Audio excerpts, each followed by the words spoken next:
여순사건 특별법을 근거로 시작된 여순사건 진상조사가 오는 10월이면 마무리됩니다. 그런데 현재 신고 접수받은 건 가운데 완료된 건은 9%에 불과한데요. 여순 진상규명과 희생자 명예회복 사업이 미완의 상태로 끝날 수 있다는 우려가 커지고 있습니다. 김주희 기자가 보도합니다. 여순 사건 진상규명과 명예회복을 위한 특별법은 지난 2021년 6월 어렵게 국회의 문턱을 넘었습니다.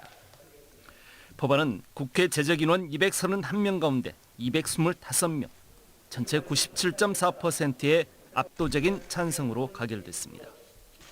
여순법을 기반으로 지난 2022년 10월 시작된 여순위원회의 진상규명조사도 벌써 1년 8개월을 넘었습니다.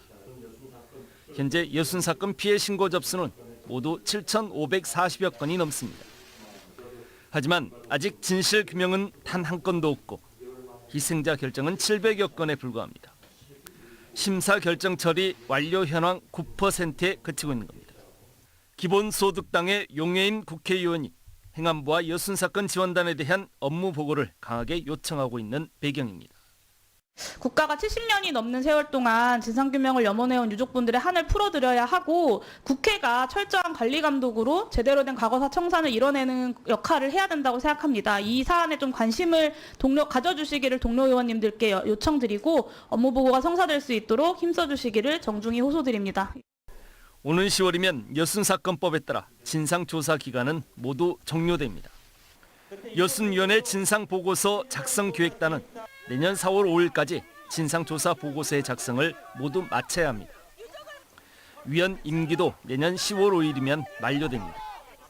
여순사건 진상조사와 희생자 가족들의 명예회복을 위해 아직 가야 할 길은 먼데 행정적 절차들은 마무리 수순을 준비하고 있는 모양새입니다. 여순사건 관련 단체들이 정부의 조사 기한의 연장을 강력히 요구하고 있는 이유입니다. 연장을 해가지고 제대로 지금 된 조사를 해야 되지 않느냐. 그다음에 진상보고서란 것은 다 모든 것을 조사가 끝난 완료된 시점에 보고 써야 될 자료이기 때문에 이런 부분도 빨리 얼른 좀 조치들이 이루어져야 되겠다. 한국 현대사의 비극 여순 사건, 진상규명과 희생자 명예회복까지 넘어야 할 난관들은 여전히 산적해 보입니다. MBC 뉴스 김주희입니다.